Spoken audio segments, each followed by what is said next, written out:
Na na na na na. Se déchaîne.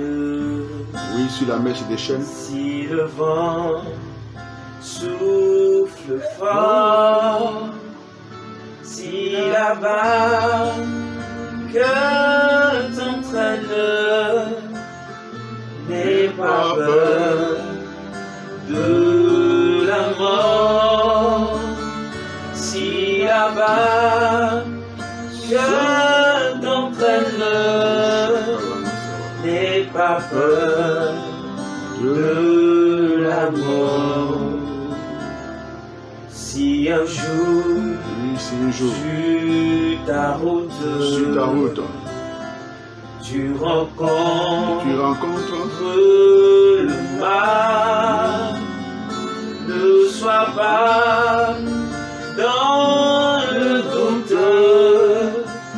Dieu protège ses enfants. Oui, Dieu protège ses enfants. Ne sois pas dans le doute. Dieu protège ses enfants. Il n'a pas dit que tu coulerais. Il n'a pas dit que tu sombrerais. Il a dit allons sur l'autre bord. Allons sur l'autre bord. Allons sur l'autre bord. Allons sur l'autre bord. Allons sur l'autre bord. Nous te bénissons, notre Dieu et notre Père. Toi qui es une ancre pour nous, toi qui es notre forteresse, toi qui es notre bouclier, toi qui es notre force, nous te rendons toute gloire et nous te célébrons. En ces temps de preuve, Seigneur, nous sommes encore là devant ta face pour entendre la parole de la vie, pour t'entendre, Seigneur, ô Dieu, nous parler. En ce culte dominical, Seigneur, nous voudrons nous incliner devant ta face. Nous voulons inviter ton esprit, Seigneur, notre Dieu, à nous conduire dans les profondeurs de ta parole, à nous amener à comprendre ta pensée, Seigneur, au Dieu, ce matin. Saint-Esprit, maintenant, agis dans le cœur, dispose et prédispose le cœur des uns et des autres. Accorde-nous cette grâce, Seigneur, de saisir, Seigneur, ta pensée pour ce culte dominical. Merci, Saint-Esprit, de prendre la place au nom de Jésus. Amen. Shalom, shalom, bien-aimés, frères et sœurs en Christ. Je vous salue dans le précieux, dans le glorieux nom de notre Seigneur Jésus-Christ de Nazareth.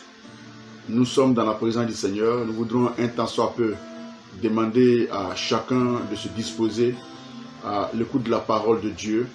Demander à chacun de pouvoir un temps soit peu abandonner les déshydratats de la semaine, les soucis, voici tout ce qui est comme inquiétude dans vos cœurs, et rechercher la face de Dieu au travers de cette exhortation de ce dimanche. Notre thème de ce matin est intitulé ainsi « N'attends pas le mauvais jour ». N'attends pas les mauvais jours. Alléluia. Nous tirons notre passage, notre thème de Éphésiens chapitre 5 en son verset 16, que nous allons ensemble lire. Ensuite, avant de passer à l'exhortation de la parole de Dieu. Il est écrit dans Éphésiens chapitre 5, le verset 16, « Rachetez le temps, car les jours sont mauvais. » Rachetez le temps, car les jours sont mauvais. Paul ici donnait un avertissement aux Éphésiens de savoir que le temps est non seulement important, mais chaque temps, chaque saison, chaque jour a une instruction et un enseignement à nous donner. Dans la journée, il y a dans la journée entière qu'on appelle le jour, il y a la nuit et il y a le jour, ce qui fait une journée entière. Alléluia. Il y a des saisons bonnes comme des saisons mauvaises. Et Paul ici dit racheter le temps car les jours sont mauvais. C'est sur ce verset que nous allons nous appuyer pour donner notre exhortation de ce jour. Je veux dire à quelqu'un ce matin, sachez que l'on peut voir la valeur d'une chose que lorsque nous la perdons. La valeur d'une vie ou la valeur de la vie que tu as aujourd'hui sera d'autant plus importante et précieuse si un jour tu te retrouves à l'hôpital en train d'être réanimé ou en train de chercher un masque d'oxygène alors qu'il y a peu de temps ou quelques instants auparavant, tu te trouvais en train de respirer normalement. N'attends donc pas ces moments d'urgence pour chercher la prière. N'attends donc pas ces moments d'urgence pour chercher des hommes de Dieu. N'attends pas ces moments d'urgence pour chercher effectivement les solutions. Alléluia. Mais sache qu'il y a des mauvais jours et qu'il y a des bons jours. Mais nous voudrons simplement te rappeler que n'attends pas les mauvais jours. N'attends pas les mauvais jours au chevet du lit avant de rendre l'âme. N'attends pas les mauvais jours au pire des cas si brusquement, sans tomber malade, tu te retrouvais dans la présence de Dieu devant son trône. Comment te sentirais-tu? Si sans tomber malade, tu te retrouvais devant Dieu, devant son trône, comment te sentirais-tu? J'ai réfléchi à deux situations, à deux cas. Le premier cas, ou la première situation, c'est de se sentir culpabilisé. De ne pas avoir pu faire ce que Dieu t'a demandé de faire pendant que tu étais encore vivant. La deuxième situation devant le trône de Dieu, c'est la culpabilité d'avoir vécu loin de la face de Dieu et dans la désobéissance. C'est alors que tu auras l'envie de revenir en arrière et que Dieu t'accorde une seconde chance. Mais il sera trop tard, car il est écrit, et comme il est réservé aux hommes de mourir une seule fois, après quoi viendra le jugement de Dieu dans Hébreux chapitre 9, le verset 27. Alléluia. Ce matin, je viens te dire que pendant que tu es encore en vie, pendant que tu es encore en bonne santé, pendant que tu es encore jeune, pendant que tu es encore fort, pendant que tes affaires marchent, que tu évolues dans ta carrière, tu évolues dans ton ministère, alléluia, je pense que tu dois reconnaître Jésus comme Seigneur et Dieu, celui qui te donne la vie, celui qui te donne la respiration, celui qui te donne le souffle chaque jour de ta vie. Alléluia. Sache que c'est pendant les jours de la jeunesse, qu'on doit chercher Dieu. C'est pendant les jours de la jeunesse qu'on doit se souvenir de Dieu. Parce que les mauvais jours finiront toujours par arriver. Alléluia. Les mauvais jours sont nombreux. C'est pour ça qu'on dit les mauvais jours. Il y a les mauvais jours de la maladie incurable. Il y a les mauvais jours de la pauvreté. Il y a les mauvais jours des échecs. Il y a les mauvais jours de la vieillesse. Il y a les mauvais jours du rejet, où tu es rejeté par tout le monde.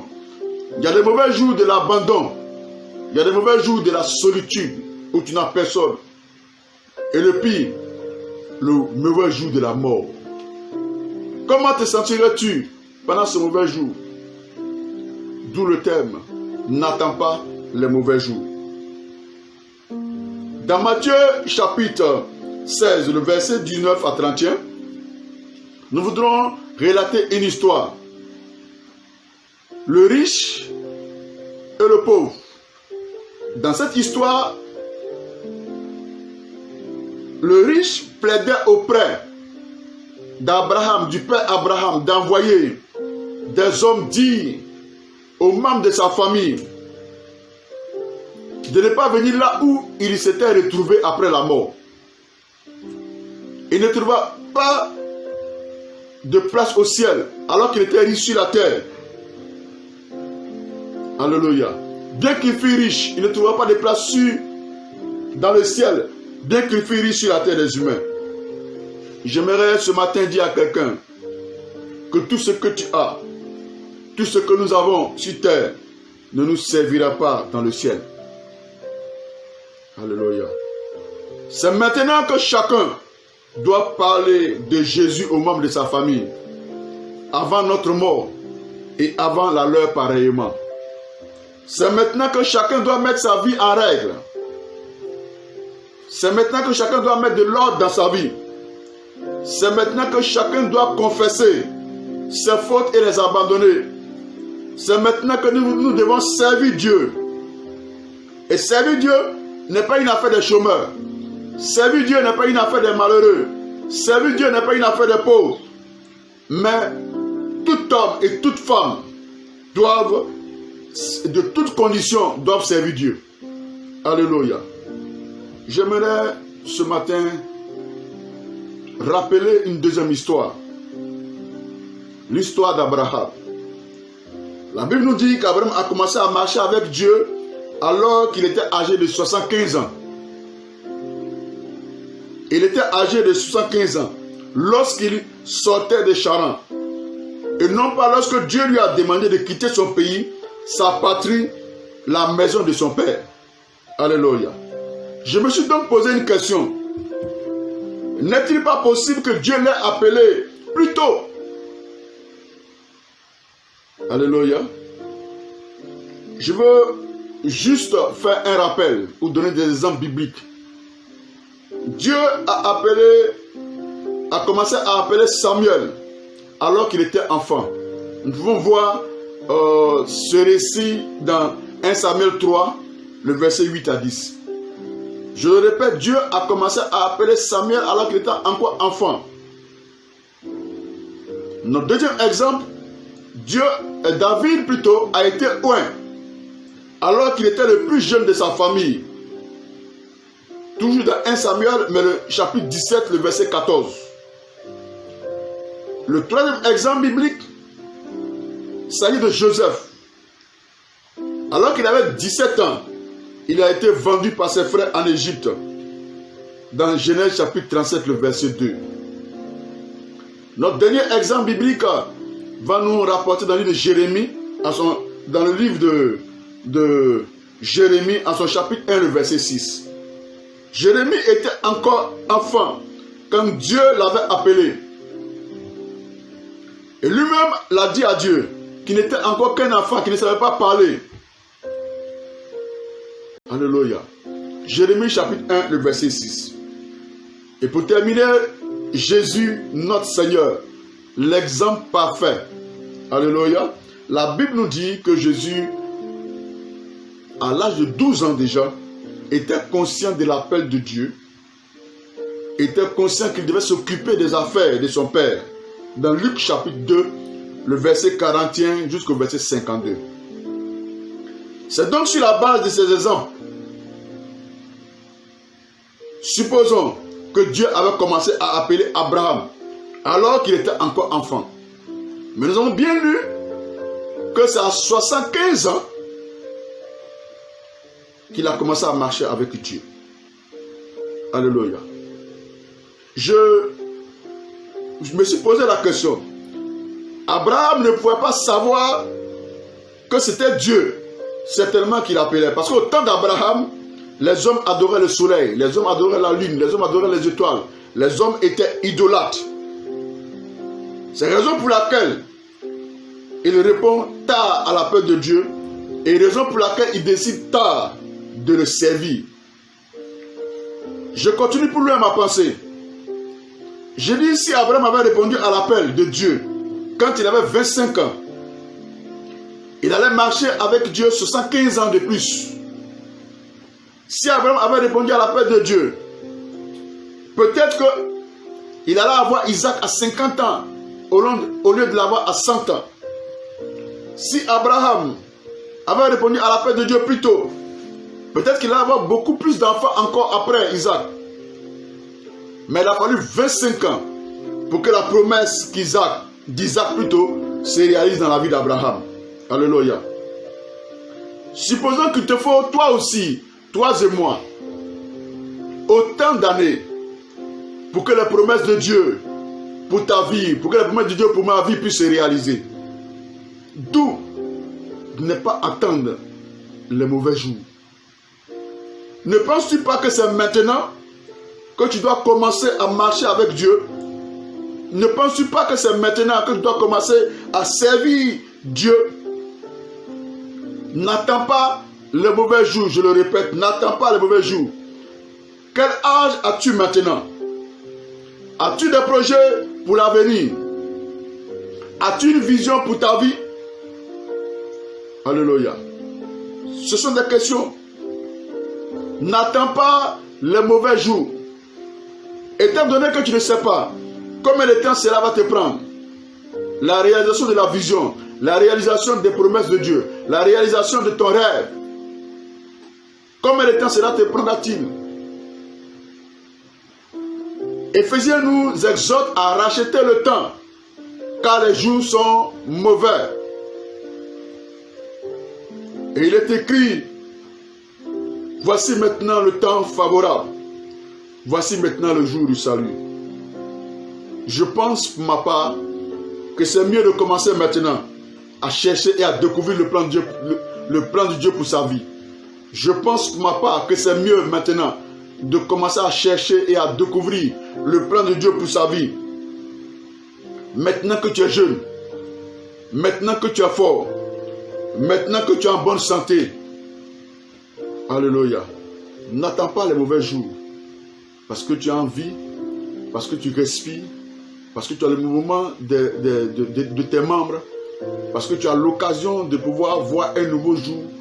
Nous devons nous lever comme un seul homme et commencer effectivement à servir Dieu, commencer à donner d'abord notre vie à Jésus-Christ de Nazareth.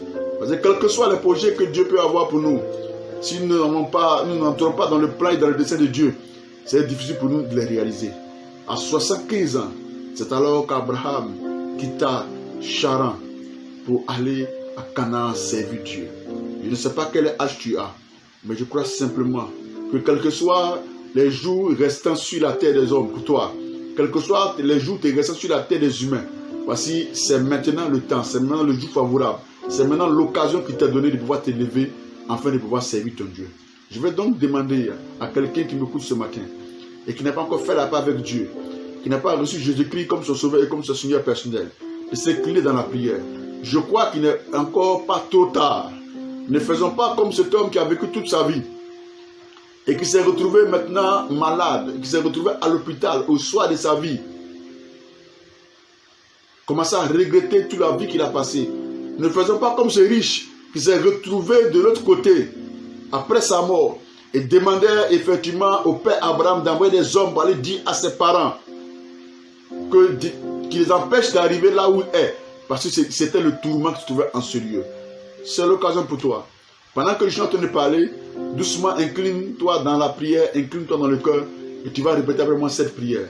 Seigneur Jésus, j'ai entendu ta parole ce matin.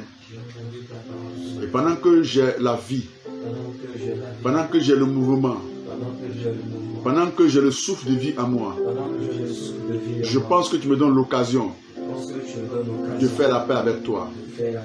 Et je voudrais ce matin ouvrir les portes de mon cœur et t'inviter dans ma vie, afin que tu prennes le contrôle de mes pas. Tu prends le contrôle de ma destinée sur la terre des hommes. Merci Père, parce que je sais qu'un jour dans tes parvis valent que 1000 ailleurs. Quelles que soient mes années, tu prends le contrôle de ma vie et tu m'aides, Seigneur, à tenir ferme lorsque viendront les jours mauvais. Au nom de Jésus-Christ. Merci Père de m'accepter comme ton fils. Je déclare ce matin que tu es mon sauveur, que tu es mon Seigneur et que ma vie t'appartient maintenant. Au nom de Jésus-Christ de Nazareth. Toujours dans cette position, tu vas rester là. Je vais prier le Seigneur maintenant. quelqu'un. Nous sommes entrés dans un nouveau mois, dans le mois de mai, et que nous avons décrété, que nous avons déclaré comme le mois de la grâce suffisante. Je crois que si tu as envie, il y a des bonnes choses encore que Dieu te réserve. Je vais simplement te demander de rester dans cette position de recueillement. Pendant que nous allons chanter un chœur de recueillement, je vais faire des prières, des déclarations pour toi, afin de bénir ton mois de mai, afin de t'accorder cette grâce suffisante, que là où arrivera ta limite, que la main de Dieu puisse se saisir de ta vie, afin de te donner de pouvoir accomplir ce que tu ne peux pas accomplir par toi-même, afin de te donner d'accomplir ce que tes pères, tes parents n'ont pas pu accomplir, afin de t'amener là où tu n'es jamais arrivé avec notre Dieu et notre Seigneur, au nom de Jésus. Dieu a eu Amen qui se lève pour lui obéir. Dieu a eu Amen Qui se lève pour le servir. Peuple de Dieu, lève les mains Oh, mighty God. pour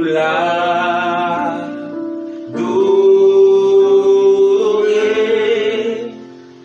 Peuple de Dieu, ouvre la bouche et Dieu veut parler. Toujours dans cette position de recueillement, je déclare ce matin, au nom de Jésus-Christ, que Dieu libère sur toi l'onction d'une île fraîche. Dieu te rende heureux comme jamais auparavant. Au nom de Jésus-Christ de Nazareth, je déclare ce matin pour ce mois demain que tout rendez-vous de mort dans ta vie soit avorté et annulé au nom de Jésus-Christ de Nazareth. Je déclare que tout ce qui te préoccupe devienne ton témoignage dans ce mois-ci. Au nom de Jésus-Christ de Nazareth, je déclare ce matin que quiconque jusqu'à là était appelé stérile devienne maintenant une vie féconde. Au nom de Jésus-Christ de Nazareth, reçois la grâce de t'éloigner de ceux qui veulent te détourner de ta destinée. Au nom de Jésus-Christ, à partir de maintenant, tu iras de gloire en gloire. À partir de maintenant, tu iras de gloire en gloire pour toujours, par la grâce suffisante de notre Seigneur et de notre Dieu, au nom de Jésus-Christ de Nazareth. Commence à bénir ton Dieu, commence à remercier ton Dieu pour sa grâce et sa faveur, au nom de Jésus-Christ de Nazareth. Merci Saint-Esprit de Dieu. Amen. Oui, Dieu a une armée qui se lève pour le servir. Qui se lève Oh, Shakara Masikita. pour lui obéir.